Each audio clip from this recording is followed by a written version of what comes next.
Enough. Keep quiet and stop wasting our time. She sat behind her desk like she always did, quiet, yet efficient and invisible. The hum of keyboards, the ring of phones, the chatter of meetings, all blurred together. Everyone passed her without looking twice. To them, she was just a secretary, the one who made the coffee, who fixed the printer, or remembered birthdays they forgot. But what they didn't know was that the woman they dismissed was far important than any of them imagined.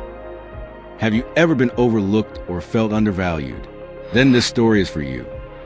Grace Turner worked at Ellison & Company for 12 years, never missing a day, never raising her voice, and never saying no.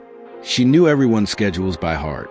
She caught mistakes before they happened, and when the boss's temper exploded, she was the one who cleaned up the mess without asking for credit. But times were changing. A new director arrived, Eric Blake. Young, ambitious, and sharp-tongued. He liked speed and performance. People like Grace didn't impress him. She's been here forever, one manager told him. She knows the company inside out. He smiled. So does the janitor. From that day, things shifted. Her reports were nitpicked, her hours cut, and her ideas ignored.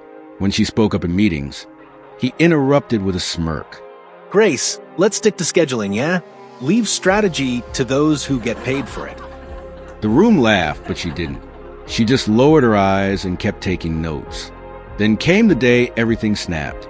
A client escalation from a contract clause nobody flagged, which led to a missed deadline.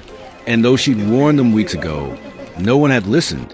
When Eric stormed out of the conference room, the blame found its easiest target. Grace, we need to let you go, he said bluntly. Your position's being automated anyway. I'm sure you'll land somewhere simpler. She restrained herself from fighting it and nodded slowly. Thank you for the opportunity. Then she packed her things, photos, notebooks, even a worn coffee mug with the company's logo, and left without another word. For the first time in 12 years, the office felt strange. No one was there to refill the copier. No one sent the reminder emails. No one fixed the files that went missing. By week 2, deadlines slipped again. By week 3, the clients were calling nonstop. When the biggest account nearly collapsed because no one remembered a contract clause, Eric realized every single system in that company had quietly depended on the woman he'd fired. She knew everything. One manager said, she didn't just work here, she ran the place. Eric scoffed. But deep down, even he knew the truth.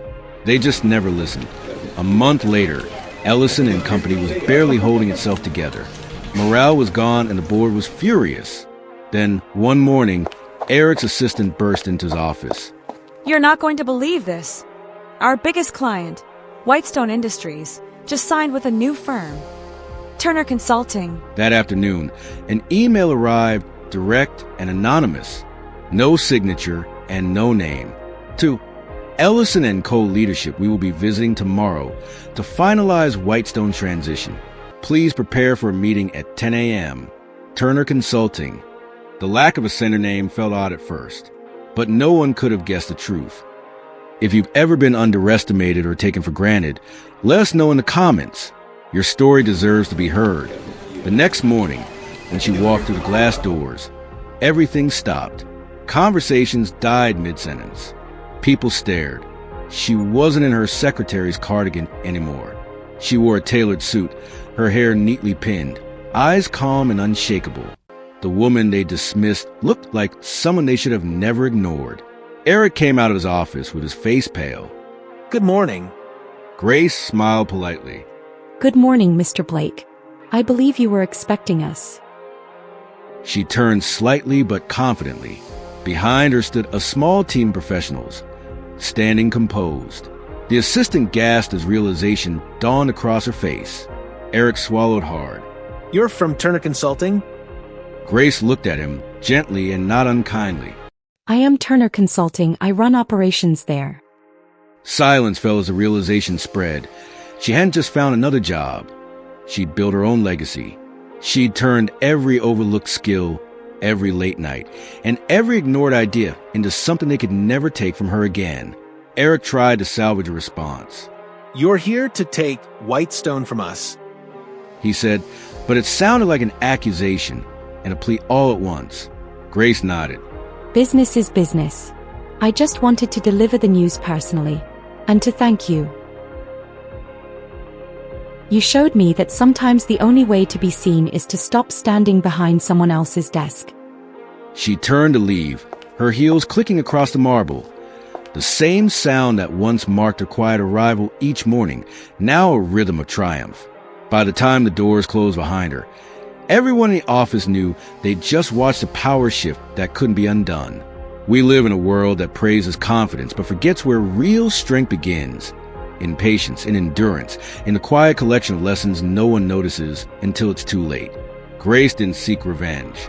She simply reminded them what happens when patience learns to lead. Don't forget to subscribe and hit that notification bell so you always know when we have a new story just for you. This has been a True Humanity Chronicle, a story that reminds us what it means to be human.